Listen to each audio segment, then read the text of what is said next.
Welcome to the Carriker Chronicles, the People Show. Checking the Post for Nation, brought to you by XCancer. Check them out at XCancer.com. Here's my reactions, my thoughts on Mickey Joseph and a couple of players' press conference today. Now, I'm going to start off with my favorite part of the entire press conference. So I'm going a little bit out of order here, and then I'll get back into order, but it's because it was my favorite part of the entire press conference.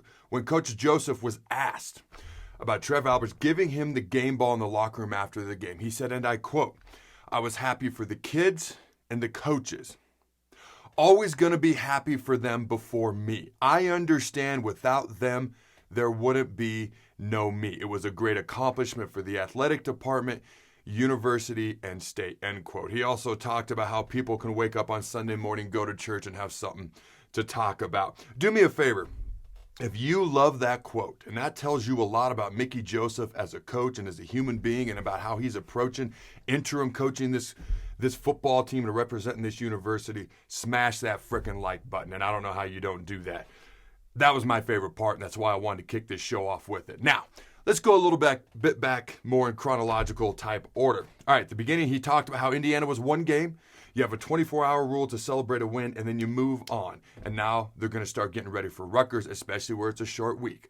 Road game, Friday night, up in Piscataway, Wisconsin. Now, when asked about toughness, where he ranked toughness on his importancy meter, I made up the importancy meter part, but how important it is to him, Coach Joseph said it's number one on his list. He said if you're not tough, he can't play you.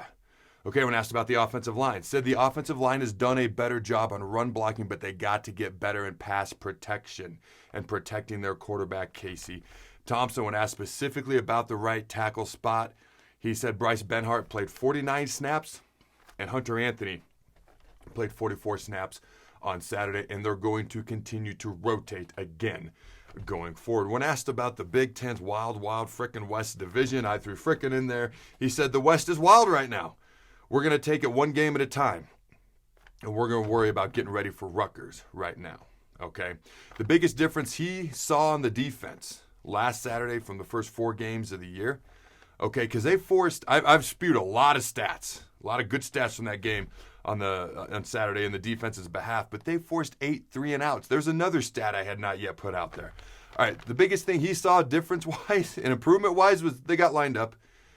I was like, really? That's the biggest? I mean, they were. You could considerably see that they were lined up faster, appropriately. They weren't confused. They weren't, what am I doing, like they had been doing. I was like, really? Okay. Wow, that is a big deal. Seems simplistic, but you can't underestimate, however I should be stating that. You know what I mean. Just how important it is to get lined up properly.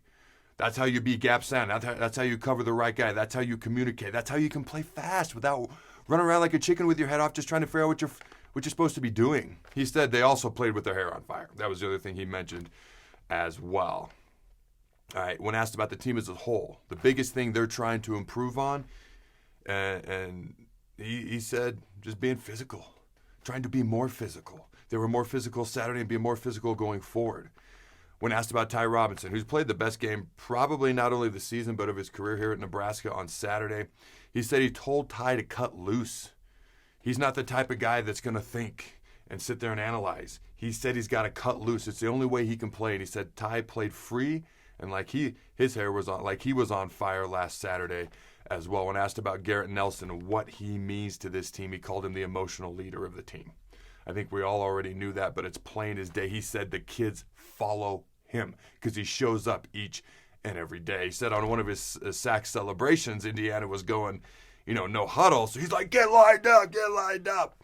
But he wouldn't trade him because he brings it each and every day, and he's the emotional leader. People follow him. When asked about Anthony Grant, is he surprised at anything that Anthony's doing so far this year? He said no. Said when he committed to Nebraska, they thought he was the best running back in the country coming out of JUCO. All right. Asked about how he's feeling on the sideline, his comfortability level. All right. His second game as a head coach, he said it has slowed down a bit for him. Like everything has slowed down just a little bit for him, being the sideline on the coach during his second game. He said also the referee knew his name this time. I thought that was pretty good. All right. So Casey Thompson was taken out during a portion of the game because they wanted him. He was struggling a little bit. They wanted him to see what it looked like from the sideline before he went back into the game. And I guess Casey came into the office. Coach Joseph and Casey chatted on Sunday about this. And one thing Mickey Joseph said, he said, one thing that kids can do with me, they can come talk to me and they can tell me how they feel. Okay, and I guess they had a very frank conversation on Sunday. And he said, Casey didn't want to come out. Coach Joseph told Casey, I didn't want to take you out. But if someone's struggling, this is now Coach Joseph talking to the media, he said, but if someone's struggling, they have to come out. Casey's no different than anyone else. That's how you have to run your football program. Amen. All right, when asked about black shirts being handed out, no black shirts have been handed out since the game on Saturday. All right, now I'll come back to Mickey in a minute. And I always watch when the players are at the press conference, which hadn't started again until last week. I always watch what they have to say. Sometimes I comment, sometimes I don't. Okay. And Casey Thompson, one thing that stuck out for me that he was talking about, he's going to take the O-line out to eat again. Okay, they're probably going to go to Momo's Pizza, but when the O-line plays well, he wants to reward them. They're probably going to go to Momo's, but then he goes, they'll eat anything. I just thought that was funny. All right, and then tight end Travis Vokalek. It stuck out to me more because of the comments. If you were watching this on Facebook, some people commented on one thing he said, because he talked about playing with more violence. He didn't say aggressiveness. He didn't say hair on fire like I've referred to earlier. He said violence. He used the V word. And so people in the comments, were kind of like violence, ? And one guy's like, aggressiveness would be a better choice of words. He'll learn, yada, yada, yada. And I was like, no. Violence is the perfect word. Okay? Football, if you don't know this, is legalized violence. How many different situations in life can you run up to somebody and go, boom, boom, put them straight on their back and lay on top of them like a pancake block without getting, taken to jail or an assault charge on you? How many times can you just run up and boom, nail somebody into the ground? You can't do that. Kids can't do it at the playground at school, not without getting in trouble. I certainly can't do it without, somebody trying to get me in trouble. Like I said, an assault charge, the cops are coming to pay you a visit. You can't do that very many other times in life. Football is legalized violence. So I agree with Travis. I disagree with those couple of fine folks in the comments. I love the V word. I love violence. Legalized violence in between the whistles, within the rules of the game. That's what football is. One final thought on Mickey Joseph.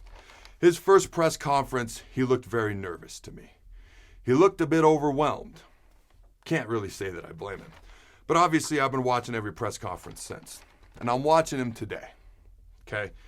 And these words crept into my head. I wrote them down. I said, it's very, very simple. I said, sounds like a head coach to me.